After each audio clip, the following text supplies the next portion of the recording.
आज रविवार की छुट्टी के दिन एसी लोकल ट्रेन ने राज्य के मध्य में अपनी यात्रा शुरू की है और सूत्रों से मिली जानकारी के मुताबिक आज पूर्वी भारत में पहली एसी लोकल ट्रेन सेवा सियालदह रानाघाट शाखा पर शुरू हुई एवं आज सुबह 11 बजे आधिकारिक उद्घाटन के बाद आम यात्री सोमवार से यात्रा कर सकेंगे। बताया जा रहा है कि एसी लोकल ट्रेन में कुल 12 डिब्बे हैं जिसमें बैठने की क्षमता 1126 है और यह सेवा सोमवार से शनिवार तक उपलब्ध रहेगी। हालांकि शुरुआती चरण में यह एसी लोकल ट्रेनें सभी स्टेशनों पर नहीं रुकेंगी। रानाघाट सियालदह रूट पर ट्रेन रवाना होने के बाद कारचकदह, कल्याणी, कांचरापाड़ा, नैहाटी, बराकपुर, खड़दह, सोदपुर, दमदम और विधाननगर स्टेशनों पर ही रुकेंगी।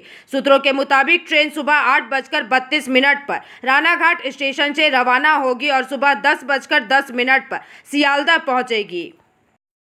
এইভাবে কম্প্রোমাইজ করতে হয়েছে কখনো কলেজের নেতাদের মন রাখতে গিয়ে বা কলেজের নেতাদের কাছ থেকে সামান্য কিছু পাওয়ার জন্য, তাদের সকলকে এক হওয়ার জন্য।